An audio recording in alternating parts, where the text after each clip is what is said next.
Je vous donne quelques expressions et vous me dites ce que cela vous rappelle. Pays pauvre très endetté, retard technologique, moins d'$1 par jour, misère extrême, manque d'eau potable. Si ça vous rappelle l'Afrique, eh bien vous avez raison. Seulement, comment inverser ce narratif? Surtout, comment rendre impossible ce qui est possible?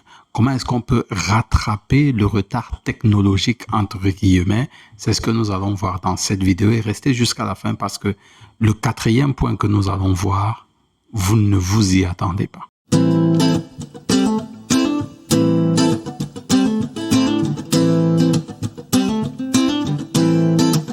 Pendant trop longtemps, l'Afrique a été décrite comme limitée. L'Afrique a été décrite comme ne pouvant rien faire. L'Afrique a été définie comme ne pouvant aller nulle part ou bien étant bloquée comme un peu dans le temps. Et nous avons tous, avec le temps, accepté cette mentalité. Par exemple, pour que vous puissiez voir à quel point c'est profond, dites-moi, quand je dis le rêve américain, à quel pays est-ce que cela vous renvoie? Aux États-Unis, bien sûr. Et quand je vous parle de la solidité, à quoi est-ce que cela vous renvoie? L'Allemagne, vous avez raison. Et quand je vous dis le pays des Lumières, à quoi cela vous renseigne? La France. Et si je vous dis paradis fiscal, Dubaï, ah ouais, vous avez bien trouvé. Eh bien, ces différents pays nous vendent quelque chose. Le rêve américain, la lumière, la solidité, la robustesse, c'est l'Allemagne. Et la liberté fiscale, c'est Dubaï et bien d'autres. Mais pour l'Afrique, qu'est-ce qu'on nous a vendu? Pays pauvre très endetté, vivre avec moins d'$1 par jour, le seuil de la pauvreté, la misère extrême. Voilà le narratif qui a toujours été celui de l'Afrique. Mais comment est-ce qu'on peut s'en sortir? Comment est-ce qu'on peut doubler ce jeu? Comment est-ce qu'on peut renverser la tendance? Surtout dans un environnement où on se dit que ces pays-là que je viens de citer ont le monopole sur les médias, sur le narratif qu'ils envoient. Ils ont la possibilité d'influencer le plus grand du monde. Eh bien, nous allons voir cela avec un magnifique livre dont j'ai déjà fait une vidéo aussi. Rendez-vous au sommet. Ce livre a été écrit par Zig Ziglar, le regretté, qui est mort maintenant. Et j'ai déjà fait une première vidéo sur ce livre. Allez regarder cette vidéo, c'était au tout début de cette chaîne. Et bien entendu, il existe un résumé PDF de ce livre, point par point, détail par détail, pour vous permettre d'appliquer les principes fondamentaux de ce livre dans votre vie. On va regarder, on va faire une exception aujourd'hui. On va voir 4 points sur lesquels on va décortiquer cet ensemble de choses pour détruire un peu le narratif qui nous a été vendu de l'Afrique, du Cameroun comme étant PPTE, pauvre, etc., etc. Et nous y avons cru, puisque de toutes les façons, nous le répétons. Aujourd'hui, d'ailleurs, nous ne disons plus que dans nos pays, il y a de la corruption. On dit simplement que nos pays sont corrompus. C'est-à-dire que c'est le pays qui est devenu la corruption, tandis que les autres nous vendent comme les États-Unis, comme le rêve américain, nous on vend nos propres pays comme la corruption. Vous voyez à quel point on a ingurgité un virus qui nous pousse à dénigrer systématiquement, à insulter, à maudire systématiquement les pays dans lesquels nous vivons. Et c'est une façon de condamner d'office, d'avance nos pays, nous-mêmes, et non les autres. Mais comment est-ce que, comme je le disais, comment est-ce qu'on peut retourner la tendance? La première chose qu'il faut voir et que j'ai pris dans ce livre qui est magnifique, et je le remarque de plus en plus dans les pays africains, surtout au Cameroun. Je suis au Cameroun, donc je vais surtout parler du Cameroun. À la page 155, il y a quelque chose que Zig Ziglar dit ici, que il faut vraiment que nous puissions prendre cela à bras le corps. Il nous parle déjà de Howard Hill. Alors, Howard Hill, c'était un archer extrêmement habile qui était tellement habile qu'il pouvait toucher des cibles. Et même quand il touche la cible, la prochaine flèche qu'il envoie fend la cible précédente pour rentrer. Il était extrêmement brillant. À page 155, il dit: comment un homme peut-il frapper une cible qu'il ne voit pas? Parce que, je vous remets encore dans le contexte, il dit que malgré que Howard Hill était très adroit à la flèche, lui, il pouvait battre Howard Hill. Il fallait juste une chose, lui bander les yeux. Parce qu'une fois les yeux bandés, Howard Hill ne pouvait pas voir la cible. Et donc, n'importe qui pouvait le battre qui n'avait pas les yeux bandés. Et il pose donc la question, comment un homme peut-il frapper une cible qu'il ne voit pas? C'est une bonne question. En voici une autre pour vous. Si vous ne pouvez pas frapper une cible invisible, comment pouvez-vous atteindre un but inexistant? Avez-vous une cible ou un objectif? Il vous faut un but ou un objectif, car il est aussi difficile d'atteindre une destination qui n'existe pas que de revenir à un endroit qui n'a jamais existé. Ce sont toujours les autres qui ont défini ce que c'est que le succès pour nous, ce que c'est qu'atteindre tel objectif. Nous-mêmes, les Africains, nous n'avons jamais fixé une cible, jamais décidé de où est-ce que nos pays vont. C'est la raison pour laquelle nous pouvons facilement dire que nos pays sont corrompus. C'est pas les individus du pays qui disent non, c'est le pays qui est corrompu. Est-ce qu'il n'existe pas des individus corrompus dans tous les pays? Si, ça existe. Mais est-ce que ces pays-là se définissent comme étant corrompus? Non. Il n'y a que les Africains, et particulièrement nous les Camerounais, qui passons nos journées à insulter, à vilipender. Pourquoi? Parce que nous n'avons pas de cible. Nous ne savons pas où nous voulons mener notre pays. Mais ça, c'est à l'échelle macroscopique. À l'échelle individuelle, est-ce que nous savons où nous voulons aller? Si ce n'est je veux avoir une vie aisée. C'est tellement flou, c'est tellement imprécis qu'on atteint nulle part, on ne va nulle part avec un but comme celui-là. Il faut avoir un but précis et c'est ce que l'Afrique doit faire, établir un but précis vers lequel elle va. Est-ce que nous voulons devenir la cité antique? C'est mieux qu'un continent pauvre, très endetté. Et si on disait par exemple l'Afrique, la mère de l'histoire, de façon à ce que nous puissions canaliser chacun de nos jeunes, chacune des personnes qui sortent de l'Afrique pour vendre la grande histoire de l'Afrique. Ça, par exemple, c'est un objectif, mais nous n'avons pas d'objectif. Ça, c'était le premier point. Le deuxième point, il se situe un peu plus loin, à la 5e partie, à la page 215. Ici, on va essentiellement mettre en déroute le narratif mensonger qui a voulu nous faire croire que le succès passe par une accumulation d'expertise, avoir 250 diplômes, être docteur en ceci, ingénieur en cela, etc., etc. Zig Ziglar, écoutez ce qu'il dit. Il y a aujourd'hui en Amérique, comme en Afrique, plus de 30 000 écoles qui vous enchaîneront à tout faire, depuis couper les ongles d'orteil et actionner une machinerie lourde jusqu'à enlever les amygdales et à faire onduler les cheveux. Mais il n'existe pas une école qui vous enseigne à vous hausser au-dessus de la médiocrité à condition d'avoir la bonne attitude mentale. Tout le monde est d'accord, qu'il soit médecin, avocat, enseignant, vendeur, parent, enfant, instructeur ou athlète. Tous s'accordent sur le fait que votre attitude au moment d'entreprendre un projet est le facteur dominant de son succès. Bref, votre attitude compte plus que vos aptitudes. Très, très, très important.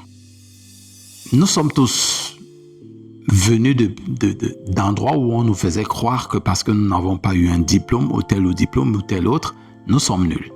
Et nous avons cultivé cet état d'esprit. Et les Africains, jusqu'à un certain niveau, se disent « Ok, j'ai pas été à l'école, je n'ai pas fait ceci, je n'ai pas fait cela, donc je ne vaux rien. » Pourtant, ils ont autour d'eux des personnes qui n'ont pas ce bagage scolaire qu'on nous vante comme le summum de l'aboutissement ou bien de la connaissance. Ils voient bien que ces gens qui n'ont pas tous ces diplômes sont ceux qui s'en sortent le mieux dans la vie, mais toujours il y a ce narratif derrière que non, il faut quand même avoir ce diplôme et ça plombe les efforts de l'Afrique. Le plus important, c'est quelle attitude est-ce que nous avons? Si nous continuons à définir nos pays comme des PPTU, des pays pauvres, vivre avec moins de dollars, oh le pays de la misère, oh le pays de la corruption, quelle est l'attitude que nous montrons au monde, mon Dieu? Quelle est cette attitude? Nous montrons l'attitude des gens qui sont toujours affamés, toujours à tendre la main pour être aidés. Et ça, c'est lamentable, ça noie l'Afrique, ça noie chacun d'entre nous. Et ça, il faut le changer. Et on ne le change que grâce à l'attitude, non grâce au diplôme. Quelle est l'attitude que j'ai vis-à-vis de mon pays, de mon continent? Ça, c'était le deuxième point. Et maintenant, le troisième point, très intéressant aussi, et que je n'ai pas voulu passer là-dessus parce que, une fois de plus, les Africains m'ont fatigué sur ce point.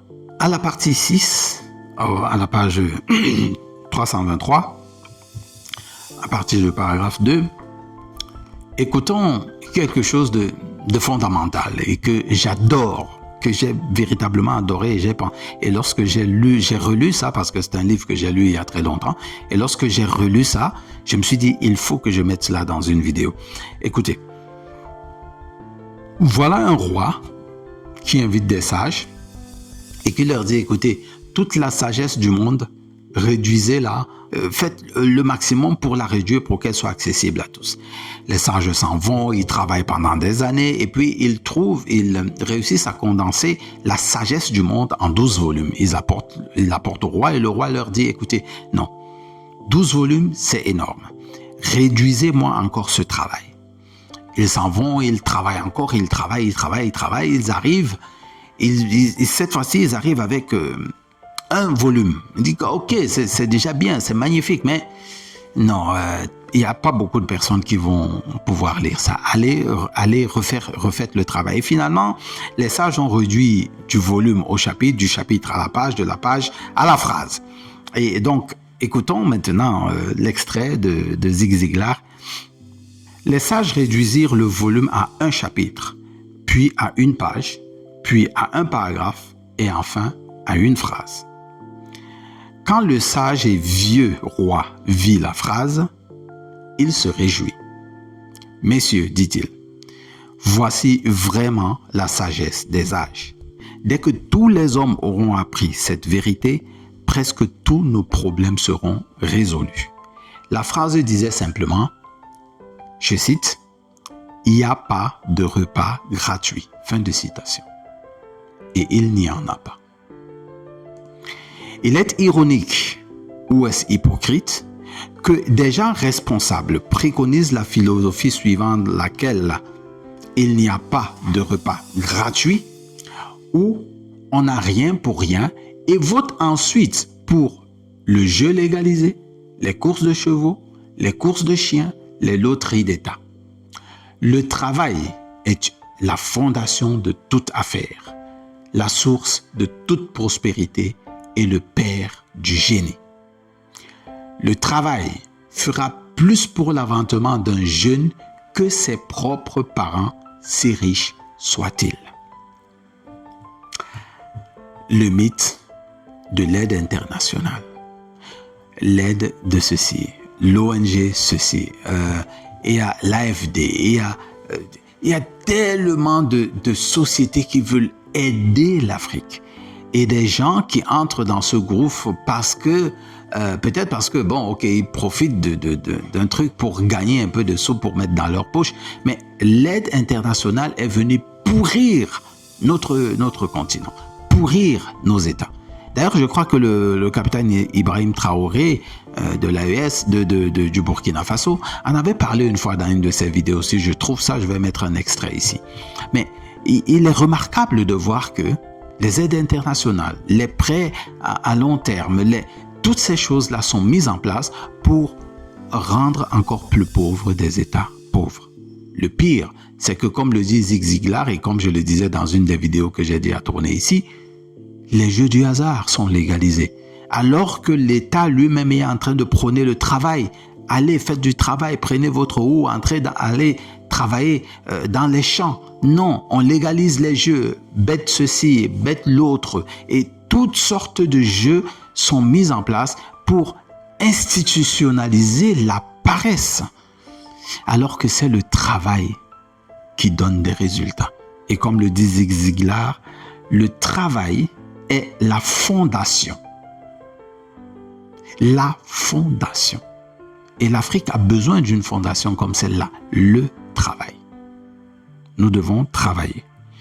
Le quatrième et dernier point que je vous disais que vous ne vous attendez pas, et justement pour répondre à la question de comment est-ce que l'Afrique peut rattraper son retard, moi déjà je n'estime pas que nous sommes en retard. Je ne sais pas pourquoi on doit se mettre en comparaison avec la Chine, avec les pays occidentaux, ou simplement parce que on nous a tellement vendu ce truc comme étant la modernité, l'avancement. Ok, on y a finalement cru, mais ok, allons sur ce point, même si on a cru que c'est être moderne que de construire des maisons qui surchauffent à l'excès parce que on a refusé de prendre l'argile que nos parents utilisaient pour avoir des maisons écologiques. On est parti prendre le parpaing et on se dit c'est la modernité. Bon, bref.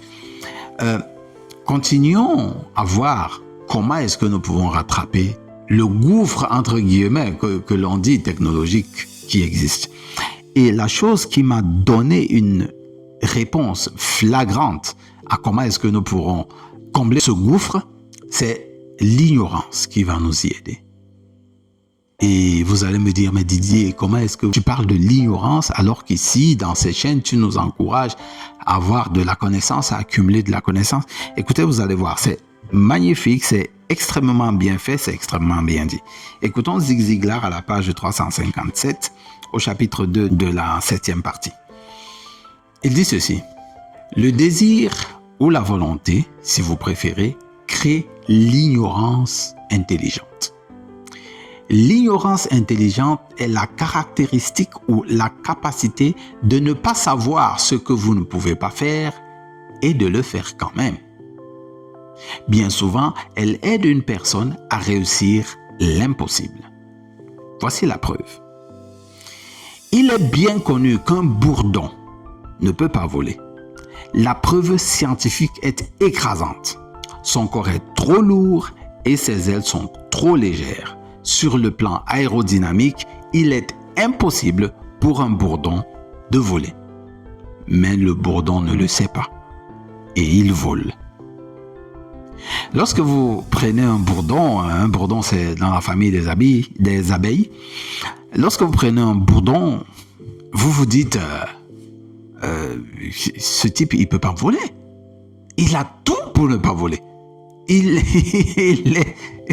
est caractéristiquement fait pour ne pas voler. Mais si le bourdon savait lire et apprenait qu'il est incapable de voler, eh bien, il ne volerait pas.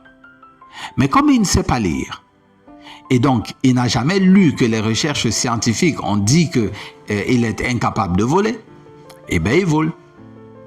À partir du moment où nous serons ignorants du PPTE, de l'Afrique pauvre, du retard technologique, de vivre de moins $ par jour, des pays corrompus. Une fois que nous allons adopter l'ignorance intelligente à ces sujets, eh bien, nous allons rattraper notre retard technologique. Parce que nous serons concentrés à fixer un but, première chose. Deuxième chose, à corriger notre attitude lorsque nous abordons les projets que nous devons aborder. Troisième chose, à savoir que c'est le travail et non rien de ce qui est gratuit qui fait avancer. Et quatrième chose, à se dire, on s'en fout, nous allons y arriver. Je ne sais pas que je ne sais pas ce que je ne sais pas. Eh bien, je vais quand même faire ce que je ne sais pas que je sais faire. On y fonce, on y va et nous allons avoir des résultats. L'ignorance intelligente est vraiment la pépite qu'il faut à l'Afrique. Voilà les 4 règles que je voudrais ressortir de cette vidéo. Qu'est-ce que je peux dire en conclusion de cette vidéo? Eh bien, en conclusion, je vais dire que pour nous décoloniser mentalement, eh bien, écoutez, on n'a pas besoin de regarder à l'extérieur ce que la Chine a fait, ce que les États-Unis ont fait, ce que la France a fait, ce que l'Allemagne... Non, on n'a pas besoin de regarder là-bas. On a besoin de regarder à l'intérieur de nous pour faire sortir le génie qui est à l'intérieur grâce à ces 4 éléments. Bien définir la cible vers laquelle nous allons, travailler sur notre attitude, organiser le travail qui va nous y mener et bien sûr s'habiller d'ignorance intelligente pour fermer les oreilles à PPTE, à la Chine, à la France, fermer les oreilles à tout ce qui nous a été vendu comme étant l'Afrique est un pays, un continent pauvre et très endetté, pour fermer les yeux à cela et nous fixer uniquement sur le travail. C'est grâce à cela que nous ferons grandir l'Afrique. Je vous rappelle simplement que j'ai fait un résumé PDF de ce magnifique livre de Zig Ziglar.